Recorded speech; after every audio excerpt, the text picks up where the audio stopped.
आणि आतापर्यंत मराठी या भाषेमध्ये एकूण 4 साहित्यिकांना ज्ञानपीठ पुरस्कार मिळाला आणि ज्ञानपीठ पुरस्कारावरती प्रश्न आल्याशिवाय राहतच नाही हो, आल्याशिवाय राहतच नाही। ओके, पहा आता पहिला ज्ञानपीठ पुरस्कार मराठीमध्ये 1974 ला मिळाला।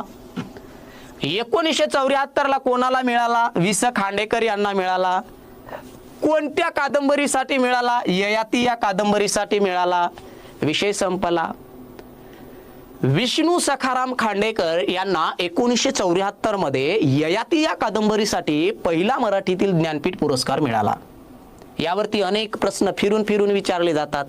त्याच्यानंतर दुसरा ज्ञानपीठ पुरस्कार 1987 ला, 1987 ला। मग 1987 ला कोणाला मिळाला? वि वा शिरवाडकर, ज्या की आता आपण त्याची कविता गायली। विवा शिरवाडकर, विष्णू वामन शिरवाडकर अर्थात कोण? कुसुमाग्रज। या ठिकाणी कोणी कोणी समग्र लेखन म्हणतं, तर या ठिकाणी जर समग्र लेखन नसेल तर या ठिकाणी तुम्ही हे करायचं विशाखा। ओके, कशाला? विशाखा या साहित्याला। लक्षात आले?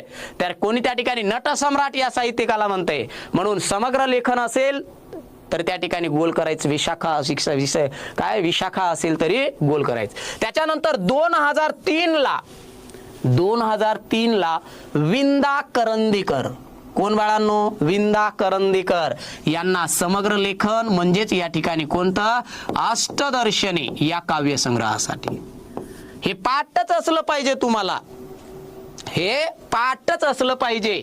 मग 2003 ला विंदा करंदीकरला अष्टदर्शने या काव्यसंग्रहासाठी, अष्टदर्शने जर ऑप्शन मध्ये नसेल तर समग्र लेखन म्हणजे त्याचं संपूर्ण साहित्यासाठी असं त्या ठिकाणी। ओके, त्याच्यानंतर या ठिकाणी 2014 ला सर्वात शेवटचा ज्ञानपीठ पुरस्कार मराठी मधला 2014 ला या ठिकाणी भालचंद्र नेमाडे, त्यांचं पूर्ण नाव लक्षात ठेवायचे, भालचंद्र वनाजी नेमाडे। मग यांना हिंदू म्हणून जगण्याची समृद्ध अडगळ, हिंदू म्हणून जगणे